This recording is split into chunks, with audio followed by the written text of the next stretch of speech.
What's good, YouTube? Welcome back to MANIACITV, man. Today, I did not plan on doing this video today, man. But I ain't gonna lie. I opened up YouTube. This is the first thing I saw on YouTube. It came out a couple of days ago, but it is the Off the Record podcast from DJ Academics. And the title of it, What Happened to Tekashi 6ix9ine? And I started thinking to myself, man, you know, ever since the news of the supposed collab that he got with NBA Youngboy, I'm like, damn, where is this nigga? We ain't seen no internet antics on IG, no dissing and none of that. He pretty much been quiet for what, like a year? A little over a year? But hey, man, we ain't doing no more talking. We gonna see what this all about, man. Let's get it. Tekashi, man, I need Tekashi on flagrant, bro. Come on, hook that up. He's told me I'm beef with him low key right now, just because he's not dropping music. You know, I think he's having, and probably as comedians, you guys go through that where it's like, yo, listen, I haven't done something in a while. Yeah. And people are expecting what the next thing I do to be like fucking amazing, but it's giving me cold feet. Nobody's expecting that from Tekashi. Well, put like this, he's the guy who's always led with the numbers. Yo, I'm bigger than you. I'm more popular. Fuck you. Like, you're irrelevant. Now, if he comes out because he's blackballed and he does like really average numbers, what do you say after that? What do you say after that? Live by. But listen, his last album, I ain't gonna lie, when he came out, when he got out of jail, prison, whatever he was in, when he came home and he had all that hype around him, I said it that he should have dropped the album right then and there. He should have went crazy, dropped the album right then and there, because that would have did a lot of numbers. His album that he dropped, that he recently dropped, it didn't do as well. I remember a lot of people were saying that, oh, it's gonna sell over 100K first week. It's gonna do 200K first week. Not even close. It didn't sell that because, one, he waited too long to do it, and two, the hype, by that time, like I said, it kind of ties into reason number one. The hype died down for it. Nobody was really checking for it at that point. Really average numbers? Yeah. What do you say after that? Yeah. What do you say after that? Live by the numbers, die by the numbers, you know, but that's because. But I've been trying to tell him, like, yo, you have to get over that shit. Well, you're a fucking creator now. His thing that was really interesting is like when I look at artists, and again, like, I'm no fucking music aficionado. Like, I'm the most biggest casual when it comes to music, right? But like, when you look at the different artists and their impacts and how they're successful, I think a lot of times artists don't even realize why they're successful. Right, like I was talking to Mark about this, my guy Mark, the other day, and we were talking about Eminem. We were hanging out with, you know, Daniel Caesar is. He's fucking awesome, great musician, funny guy, and so we were talking about Eminem, and like we were breaking down Eminem and why he's struggling now, but he was so successful back in the day. I think Eminem believes struggling. Hold on, I'm gonna let you continue though. Eminem and why he's struggling now, but he was so successful back in the day. I think Eminem believed that his success was due to his incredible rapping skill. The reality is his success was probably due to his ability to tap into angst, right? And that, like, fuck my mom, fuck the family, and that's probably the frequency that everybody was on that liked him, and then the fact that he was so nice at rapping, you couldn't discredit him. Validated it. Exactly. But the real reason we were in there is because of what he was. Hey, everybody was into these boy bands, and he was like, fuck them boy bands. Everybody was into Christina Aguilera. A point of view from it was counterculture. It was punk rock, bro. It was like pushing back against what the industry was pushing on us, and we felt we were being forced on. This is what I like about you, by the way, when it comes. I ain't gonna lie, that's actually a pretty good take on Eminem. I ain't gonna say he's struggling right now. I feel like obviously we're in a new generation, a new era of music, and Eminem could drop something with anybody in the game right now and it will be a hit. Best believe Eminem is not struggling. He's still a multi-millionaire. He's 50 years old, so he gonna be living good the rest of his days, man. But that is a good point. Eminem, yeah, he was nice with it. He was nice with it. He was white. Obviously, white boy that can rap is going to get a lot of attention. But he also had a Dr. Dre cosign. He was with 50 Cent, who was real hot at that time. Yeah, his music was for the rebels. It had a lot of eyes on it, man. So, same could be said, and I don't want to compare Tekashi to Eminem because I just feel like that's not right. But you can kind of see a little bit of the same similarities. Tekashi came into the game. Tekashi ain't the most lyrical motherfucker ever, by any means. But he came into the game on a different sound. Rainbow-haired Mexican kid with a Saw tattoo on his face, hell yeah, everybody gonna tune into that. It's a marketing strategy. It's a marketing genius when you think about it. And I mean, honestly, when he came in, he kind of was still hated at that time just because of how, I don't know, I feel like a lot of people didn't believe he was living that life that he was rapping about, but he still had a lot of big features on the project that he released when he first got locked up. He had Lil Baby on there, Tory Lanez was on there. You know, he was working. He had good like industry connects. Like Dirk was still cool with him at that point. I don't know, man, but I kind of see what Andrew talking about on that though. Like pushing back against what the industry was pushing on us, and we felt we were being forced on. This is what I like about you, by the way, when it comes to hip hop. I feel like the takes you have comes from a macro perspective. I'm an outsider, yo. Like I never claimed to know tons about it. It's like you're not the guy who's gonna be like, yo, let's debate which one of these songs killed who. Yeah, like who had the better. I don't know. I don't care. But you come with I think I give you credit in terms of these macro perspectives that you get to realize. Like I agreed with you. I only with look at culture. That's what I'm saying. Just to finish up this M point is like, so M thinks that because he's this great lyricist, that's why he's having all this success. Yeah. But the reality is he tapped into a cultural feeling. He was tapped into the zeitgeist based on that angst. And a lot of us were feeling that angst as well, right? That angst is no longer there. All he's doing now is the lyrical shit, and it's struggling because we never really cared about the lyrical shit. We like that funny dude. So hold on now. Okay.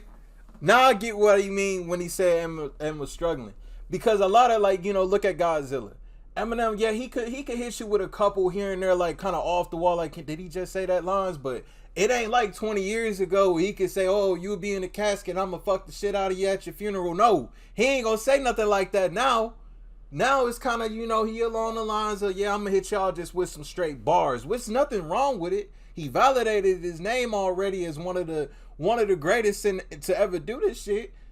You can't debate it, man. You look at top 10, you gotta have M in top 10 because he's been nice with it lyrically. But yes, he did take a different approach now. When you look at a guy like Tekashi, if I'm Tekashi, I'm taking a What do you think we care about him?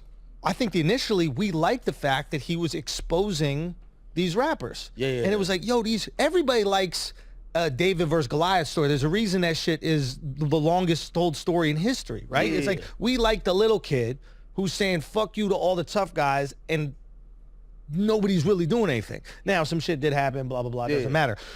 So I think we were into that. We were supporting it. Was a guy who didn't look like a gangster, but he's telling all the gangsters, fuck you, and I'm gonna show you guys that, listen.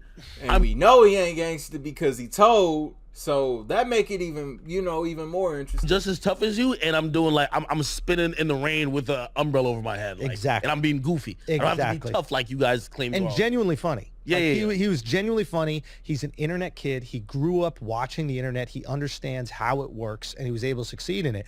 That's why we liked him, and that's what we were really curious about. And then some of the songs were just fucking good. Yeah. Pussy got that wet, wet, got that drip, drip, got that soup. Like that fucking flow was crazy. Like, hey, by the way, I don't think the music has changed that much, but I do think what you're saying, and I think it boils a little bit into the music. So tell me, give me a fix that, like. So for him, I'm like, okay, what people like is exposing these people for their fraudulence. Yeah. In the same way that what Eminem did is expose certain people for their fraudulence, right? I think that he can pick bad guys and then he can kind of troll those bad guys. He just can't do it in the same way anymore because he will end up getting fucking killed or something horrible is going to happen. Somebody's going to end up getting hurt. That's a lot of times what happens is it's not you that gets hurt, but it's the security guard that gets hurt or somebody else ends up getting killed. And low key, that's on you if you keep acting like that, if you keep acting crazy. So, but if he understands how he served us and what he did, I think that he can be successful, regardless of the music or not. Like, I liked him on Instagram more than I cared about listening to all the music. And there were songs that I really fucking liked and I thought were great. But like, it was more... You know, like I have a list of like top rappers whose music I don't listen to. Like, you know what I'm saying? Like Plies. I don't know Plies, but like, you know, this motherfucker is funny. He's hilarious, bro. Yo, I'm telling you, he is. I mean, and that's where you can kind of draw the line between entertainment and music.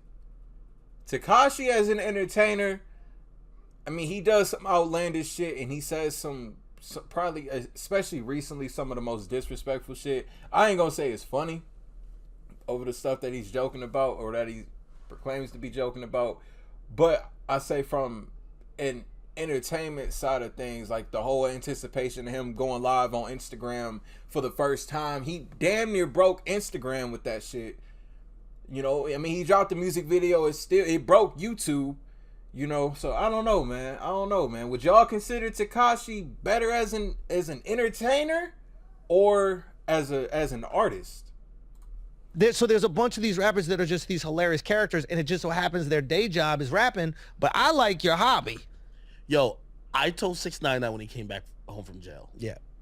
So what should 6ix9ine do? What would you do with 6ix9ine? So I think he's as well at a fork in the road. You know, I told him, I'm like, yo, you know why people loved you? You used to get on Instagram Live and you should be doing some dumb shit. And it would be highly entertaining. But I remember, like, after he got out of jail and he came out, he had 2 million people watch him. And the next time he had 1 million.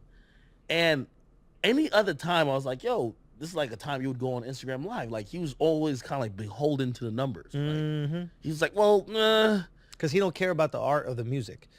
He cares about success. Yeah, and that's what I'm saying. So I think he was looking like, well, if I get on this shit and people look at it and be like, well, he's not pulling 1 million anymore. They're going to be like, this guy fell off. Yep. But in reality, you have to be you. And that's one of my things even with him. Like, yo, he got some great music. But, like, you know, I've always thought this. He's one of the greatest marketers that's ever touched hip-hop. Yeah. Ever. Yeah. Music. Not just hip-hop. General. Music. And his skills as being a marketer has surpassed his skills as being a rapper 1 millionfold. Yeah. That he has the music now, but he's figuring out the marketing. But even then, I'm saying to him, listen, it will become a time where there will be no perfect storm. If I'm him, I get in touch with what I like creating. What do you mean you don't need me to like? Well, I need to watch you because you don't need me to like you. Hey, I've used another rapper which I think you got to have heard about this guy, NBA Youngboy. Yeah, of course. He operates the closest to me like a YouTube vlogger. Remember when Jake Paul was just putting out vlogs every day? The dude drops a music video at 2:10 a.m. in the morning. Come on, 5:30 in the morning, he'll drop something. It'll just be super random. He deleted his Instagram, no Instagram.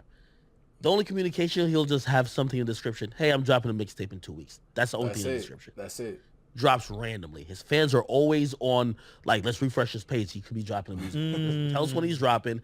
He drops frequently. Mysterious. If he's shooting a music video, it's not like if you get Director X, right, and say they shoot a music video with Drake and Future, right? They did a song called Life is Good. That video comes out 3 months later. Man. I FaceTime this motherfucking NBA Youngboy. He's shooting a music video. The next day, the video's out. They did a song called Life is Good. Maybe you're familiar? Nah, I don't know what the fuck you listen. Like I'm from fucking Sweden or something like that. What the fuck did you play at your Drake wedding? and Future, bro. Shit. Yo, Go on. Well, you know why I also say that? And we'll get to my next point. Sometimes, so clearly I'm doing this off the record podcast on Spotify. Yeah. But I kind of feel at times like there's a ceiling above my head because I'm in music. As much popular, you see, this is You're exactly in why I culture. love. You're not in music. You just don't realize it. Well, okay, well, I'm in culture, but here's the thing: it's small. There's a ceiling to be hit. It's a reason why for me, Lil Baby's the biggest thing. For you, you're like, no. What are you talking about? Now, I'll give you an example. Yeah. I mean, that is an interesting topic, man. Very, very interesting topic. But what y'all think, man? What y'all think happened to Tekashi 6ix9ine? Do y'all think he gonna come back out and surprise us with more trolling? Y'all think he gonna possibly retire from music? Is he officially done with music?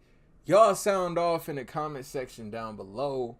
A link to this full video in its entirety, uninterrupted, will be down in the description. If y'all new to the channel, y'all rock with me, want daily reaction videos, man, hit that subscribe button, follow me to the next video. I'll see y'all then. Thank you for watching MANIACITV. I'm out.